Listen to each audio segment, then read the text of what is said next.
जन्म मरण वाळू शरीर तू नहीं, एक योनिमांथी बीजी योनिमां जतो तो ए जीव पण तू नहीं। अने आ तैननो आलनारो तन मन धन अने ए तन मन धन आपनारो बराबर जे पाछो वध्यो ए शीश अहंकार ए पण तू।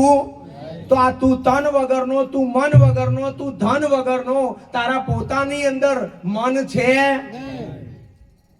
फरीथी तारा पोतानी अंदर मन छे? હવે જો મન નથી તો માતાના ને મહાદેવના ને જન્મના ને મરણના ને બાપાના ને માના ને પૈસાના ને પુત્રના કોઈ પણ વિચાર મુક્તિના કે બંધનના તમાર જોડ હોય ખરા? આ જેને મન આપી દીધું, તન મન ધન અને શીશ આપી દીધું, એ આપનારા જોડે મન છે ખરું? અને તમે જ આપ્યું ને તમારા ગુરુજીને તન મન અને ધન? અરે બોલો, તો તમે તન વગરના ખરા કે નહીં? તમે મન વગરના ખરા કે નહીં? તમે ધન રૂપી જીવ વગરના ખરા કે નહીં? આ તૈણના આલનારા તમે અહંકાર વગરના ખરા કે નહીં? તો તમે કોણ? હે મનની પેલી બાર જઈને મોજો માણી, હે મનની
હવે પાછું પૂરું હવે તાલ આવશે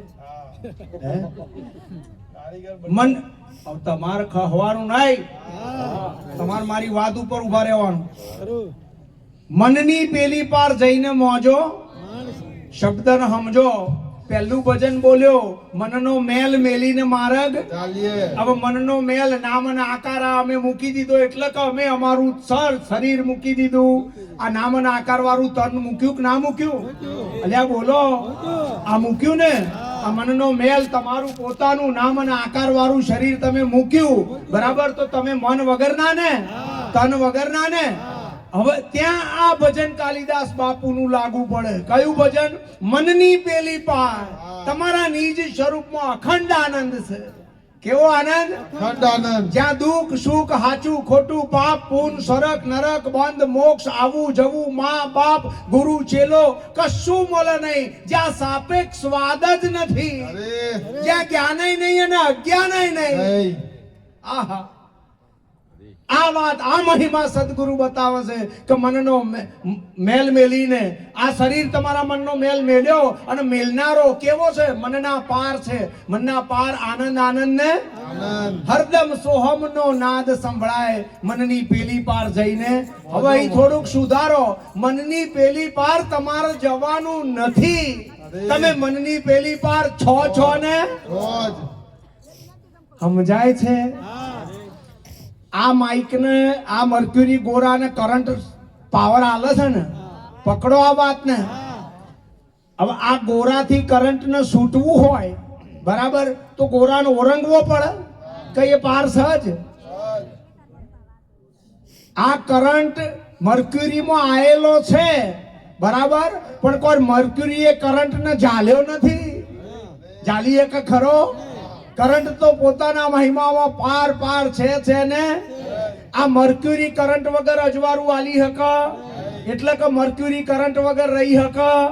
પણ કરંટ પોતાના મહિમામાં મર્ક્યુરી વગેરે રે ને એમ તમારું સ્વરૂપ અખંડ આનંદ જેમનું તેમ મન અને સંસાર વગેરે રે ને આ વાતને સમજવાની છે. બીજી કડી કાલિદાસ બાપુના આ ભજનની, હે જન્મ જીવન કે મૃત્યુ ત્યાં જડતા નથી, જન્મ મૃત્યુ કે જીવન નડતો નથી, કે જન્મ જીવન કે મૃત્યુ ત્યાં નડતા નથી, જન્મ જીવન કે મૃત્યુ ત્યાં નડતા નથી ત્યાં શબ્દ તણો રણકાર મનની પેલી પર જઈને મોજો માણી નથી ત્યાં સતતનો રણકાર મનની પેલી પર જઈને માજો મારી. હવે સમજો આગળ, સમજો સમજો સમજો.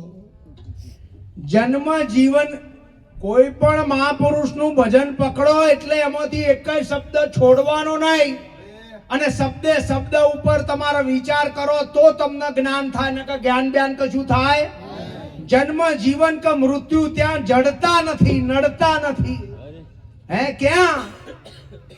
આ તમે ગુરુજીને તન મન અને ધન આપ્યું, અને આ આપનારો વધ્યો ને એના દેશની અંદર નથી કોઈનો જન્મ, નથી કોઈનું જીવન, નથી કોઈનું મૃત્યુ.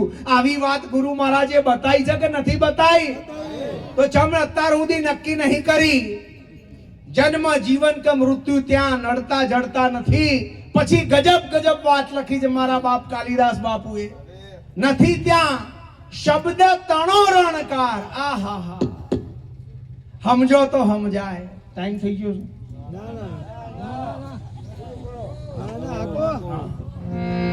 નથી ત્યાં શબ્દ તણો રણકાર. બરાબર. હવે તમે બધા તાલી પાડો. બસ બસ, બહુ નહીં, એક જ પાડવાની. બરાબર. એટલે મારી વાતમાં નહીં લ્યા, હું સારું બોલું છું એટલે નહીં, હું તો બોગસ બોલું છું, પણ આ તો મારું તમને વાત બતાવી. હવે ખાલી જલપા તું તાલી પાડ બેટા. હા, જો આ દીકરીએ એક તાલી પાડી તો બે હાથ ટકરાયા એટલે અવાજ ઉભો થયો ને. બોલો. બે હાથ ભેગા થયા, ટકરાયા એટલે અવાજ ઉભો થયો ને. હે નથી ત્યાં શબ્દ તણો રણકાર. અરે વાણીનો જ્યાં અપ્રવેશ છે, શબ્દાતીત, ભાષાતીત, અક્ષરાતીત, સચિદાનંદ પરમ તત્વ છે, એની વાત કરું છું. જ્યાં શરીર નથી, માયા નથી, જ્યાં ટકરાવ કરવા માટે બીજું કોઈ છે જ નહીં, તો ધ્વનિ પેદા ક્યાંથી થાય? અરે સમજો તો સમજાય, ન કે ખોપરી ખલાસ. અરે હે નથી ત્યાં શબ્દ તણો રણકાર મનની પેલી પર જઈને મોજો માણી. નથી ત્યાં સતતનો રણકાર મનની પેલી પર જઈને મોજો મારી. કે ઓહંગ સોહંગ ના નથી ત્યાં કોઈ વાય અને ઓહમ સોહમ ના નથી ત્યાં કોઈ વાય. ઓહંગ સોહંગ ના નથી ત્યાં કોઈ વાય અને ઓહમ સોહમ ના નથી ત્યાં કોઈ વાય. કે આ તો પ્રાણનો પણ પરખન હાર મનની પેલી પર જઈને મોજો માણી. કે આ તો પ્રાણનો પાળ પરખણ હારની પેલી પર જઈને મોજો મારી. કે હરદમ સોહમનો નાદ સંભળાય મનની પેલી પર જઈને મોજો માણી. કે હરદમ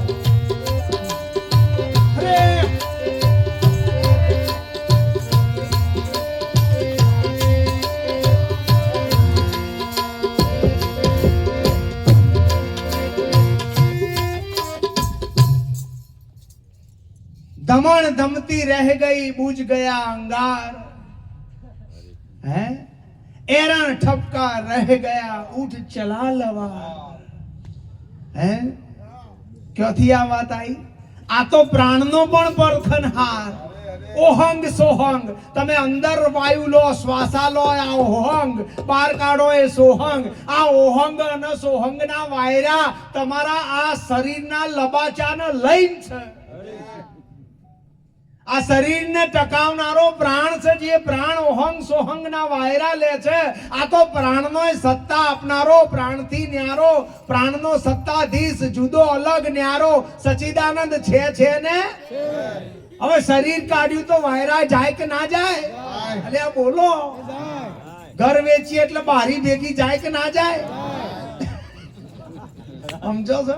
ઘણા અત્યારે હાલ જ્ઞાન વિજ્ઞાનમાં બહુ આગળ વધી જાય. પહેલા બાયને ગોતતા હતા, હવે શરીરમાં ગોતશે કે શરીરમાં ડાબી ઈંગલા, જમણી પિંગલા, વચની સુખમણા, બરાબર. પછી કે શરીરમાં હાથ ચક્કર, ભાઈ હા હા હાથ ચક્કર શરીરમાં ફેદમ ફેદા કર, બરાબર. હવે જેટલા ચક્કરના રવાડે ચડ્યા છે, અમારું કેવું છે બધાય ઘન ચક્કર છે. છોડો ભલા મોણા. ઘણા કે શરીરમાં શક્તિપાત થાય છે. આનો થાય શક્તિપાત? ભાઈ એકવાર તો શક્તિ આયેલી છે. આ ગોરાને 2 ફેઝ આલો તો તરત ભડાકો થાય. આ ગોરાની અંદર બીજો તમે આ વાયર આલો, કરંટ આલો તો આ ગોરો ખમી શકે? તો શક્તિનો પાત શેનો થતો હશે? તંબુરાનો. જમા લોકોની વાતો સાંભળો છો? હા, કી શરીરનો આમ કરીએ ને મોથું નેચેનો ટોટિયા ધર ને આ બધું ગોરખ કશું કરશો જ નહીં. લે બલાવેલો કાઢો. આ શરીર કાઢીને વેગળું અહીંયા આઘું મૂકી દીધું. તમે શરીર વગરના ખરા કે નહીં ભાઈ? બોલો. ગુરુજીને તન આલ્યું ને? હા બરાબર. હવે તન જીવ તો હાથ ચક્કર તનમાં ગયા કે ના ગયા? ઘન ચક્કર. આ હાથે ચક્કર ગયા કે ના ગયા? પિંગલા પિંગલા સુખમણા ગઈ કે ના ગઈ? શક્તિપાત કરવાનું હતું એ શરીર ગયું કે ના ગયું? હવે આજે હાલનારો વધ્યો એના કોઈ રહ્યું ખરું? એના કને કશું ના મળે. લ્યા એ કરતા ભોગતા કે કર્મો ત્યાં નડતા નથી. કરતા